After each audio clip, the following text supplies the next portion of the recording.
Jim Matheson, the Oilers have a handful of games left in this season, and they're not going to make the playoffs. What do Oilers fans have to watch? What are we watching for here between now and the end of the season? Well, Connor McDavid's already got 108 points, so we don't have to worry about him winning the scoring title because Kucherov's going to win that. But I suspect that most people want to see if Leon Draisaitl will get 100. So you'd have two 100-point players, and that hasn't happened in about 30 years for the Oilers on the same team.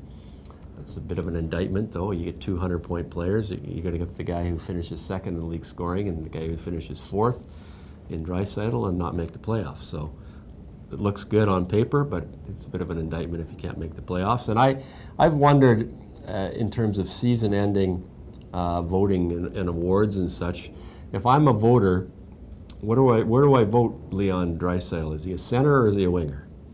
And he might get screwed in the voting because they're not sure whether to put him at center on his own line or left wing with Connor McDavid, and he won't get enough votes either way to make an all-star team. So if I'm a fan, that's what I might be interested in, and the lottery, of course, which ends right after the season. And when it comes to the Oilers in the draft lottery, of course, they've won the draft lottery a few times in the past. I guess it depends on where the Oilers end up finishing in this lottery for us to even talk about it. Well, now you can move, from way back to winning it, and there's 3 different lotteries now, so they re-scramble those balls, and teams can move from farther back.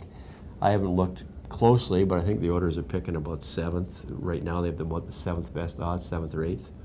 And that gives them the opportunity to still get a good player.